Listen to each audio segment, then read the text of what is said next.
Hey guys, it's Harrison, hope you're doing okay. So a few days ago on Instagram I asked for some video suggestions, and one of the suggestions I got was a revision techniques video. So today I'm just going to be sharing with you just a few revision techniques that I've used over the years that I find helpful, and hopefully there'll be something here that might help you in some way, maybe something you've not tried before. And so yeah, obviously different revision techniques work for everybody in different ways.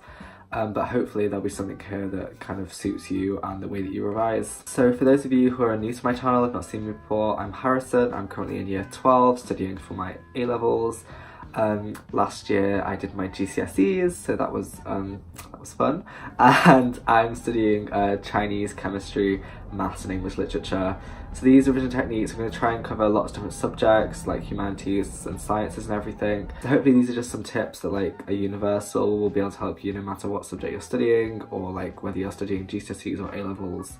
It's just, revision's revision. So just as a general kind of tip and technique, the best thing I find for revision is active recall. So active recall is when you're actively testing yourself on the knowledge that you're trying to learn, and you're recalling that knowledge. I think the worst thing you can do personally is just sit and read a textbook or read some information, or just passively watch a YouTube video on a science topic, because it may feel like the information is going into your head, and it may be, but unless you practice active recall, there's no way that you can actually test that. And active recall it forces you to strengthen those pathways in your brain so that you can recall that knowledge. Because in an exam, you're obviously going to have to recall that knowledge out of your brain. So if you can practice recalling that knowledge, it's just really, really helpful. So that's why I think active recall is the best way to go about things. So one way you can force yourself to do active recall, and the way that I use is Quizlet. Anybody who knows me will know that I absolutely love Quizlet. I'm obsessed with it. I will just talk about Quizlet for days. But basically for any subject like sciences, history, whatever, anything where you have to recall information, you can make yourself, can't speak today. You can make yourself digital flashcards on there, so you can put questions on one side, what's the mitochondria? And on the other side you'd have the powerhouse of the cell. And so you can just do questions for everything. That's how I make my notes. I use Quizlet. And Quizlet is great because it can obviously test you online. It can force you to write things out until you get them correctly. Obviously you can do these with traditional flashcards. You can have the question on one side, the answer on the other, and you can test yourself.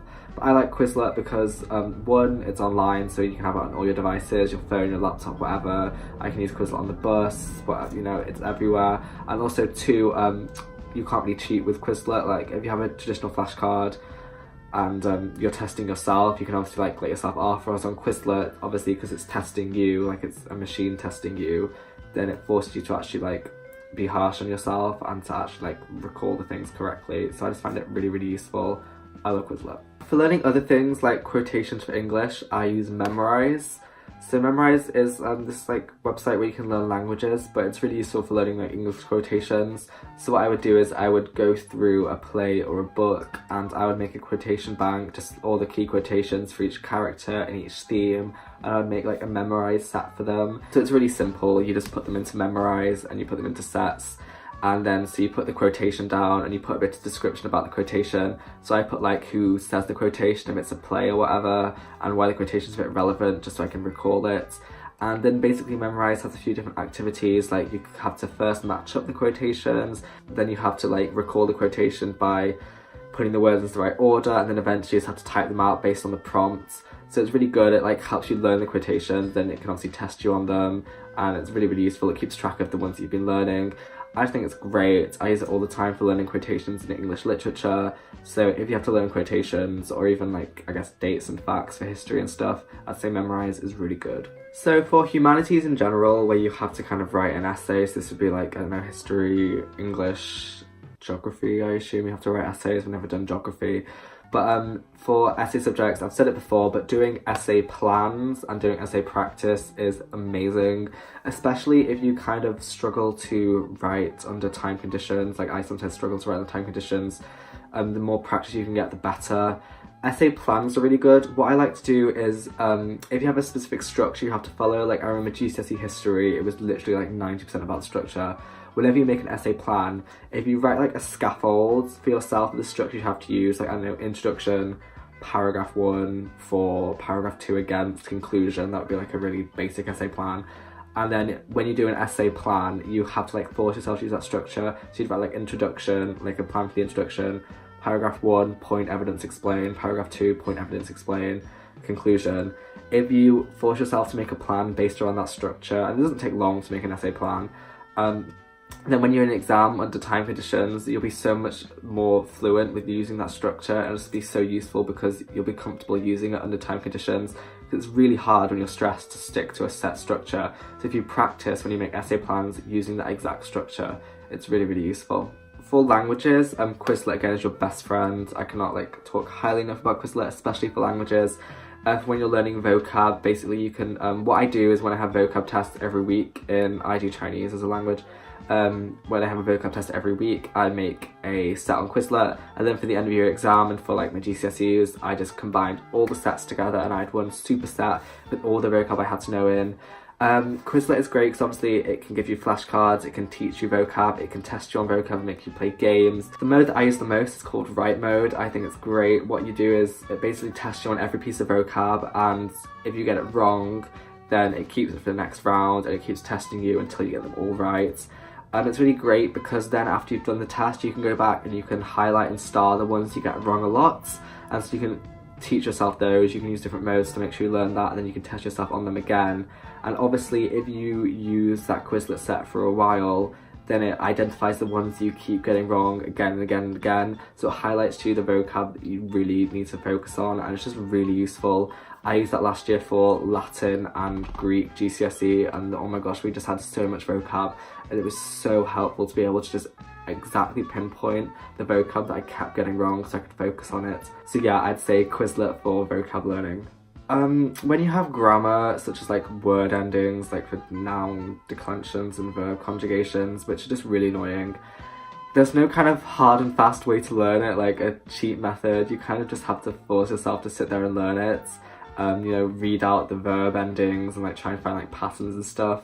What I did last year for Latin and Greek, which again have just so many different endings, they're just so confusing, is I'd make an Excel spreadsheet of all the different endings for all the different nouns and irregular verbs and whatever, all the different first conjugation, present tense, whatever. I made a giant Excel spreadsheet with all of them on, and then what I did was I made blank spreadsheets from those, so it just had like the headings, like, you know, first person, second person, third person, and I had to go in and I had to fill in the verb and noun endings, and then I would test myself based on the spreadsheets.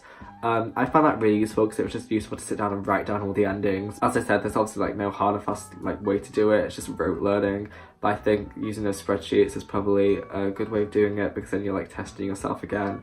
It's active recall. For maths, obviously the best thing is always going to be practice, but I'd say make sure that you actually practice everything, not just the topics that you like, not just the easy questions. Do all the hard questions, do all the topics. Obviously past papers are the best of this because you get a different range of questions. You get easy questions, hard questions, all the different topics. But obviously even if you're just using the end of topic questions at the back of the textbook, make sure you don't just focus on the ones that you like. I'm guilty of that. I would like do the maths questions that I'm good at and be like, oh, I'm amazing at maths, amazing. Whereas I need to actually practice the ones I'm not good at. When you're doing past papers for like any subject, the best thing to do once you've done it and you go through the mark scheme is get a piece of paper and write down every question you get wrong, what topic they relate to, and that forces you to go back and revise those topics and actually look at them. And basically I don't let myself tick them off the list until I've got them right in another past paper. So I'm doing a past paper and I get a question wrong on, say, like energetics in chemistry. I'll write like energetics in like big letters on a piece of paper. I'll go back and revise it, I'll test myself, and then next time I do a past paper, if I get the energetics question right, I can give it a big tick, and then it just forces you to like actually learn from your mistakes. When you're doing a past paper, it can be really easy to like just like whiz through the mark scheme and be like, oh, I got that wrong because I was just being silly, oh, I'll get it right next time. But if you can like force yourself to actually hold yourself accountable and like learn from your mistakes, it's just so much more helpful. In terms of revision techniques that I'd say aren't that useful that I found, one, obviously just reading over things, it doesn't work, it doesn't retain the knowledge. Highlighting things, it feels great, like I love highlighting stuff, it feels like you're doing amazing revision, but yeah, you don't learn anything by highlighting, it's silly. And also writing out notes from a textbook, I do it as a starting point, but I don't think that's enough revision. Like people will make notes and it may feel like you've got the information in your head at first, but that's not a way to actually retain knowledge. Like, that's a starting point, writing out notes, but then you need to test yourself on your notes, and you need to do other things from the notes, whether that's you make mind maps or you put post-it notes all around your room. Those all work, but making notes is a starting point, but I don't think it's an ending point. I think a lot of people treat making notes as like revision. Personally, I don't think that making notes is the be-all and end-all. You need to do other stuff with those notes to actually revise properly. So there you have it. There's a general overview of the kind of revision techniques that I use and that I find helpful. If you want me to go into more depth into any of the different techniques I mentioned or any of the different subjects, please let me know and I'll make a video dedicated to it. As always, if you have any comments, queries, suggestions, complaints, whatever, just leave them in the comments below, because I love reading them. And as always, thanks for watching, and I'll see you very soon. Goodbye.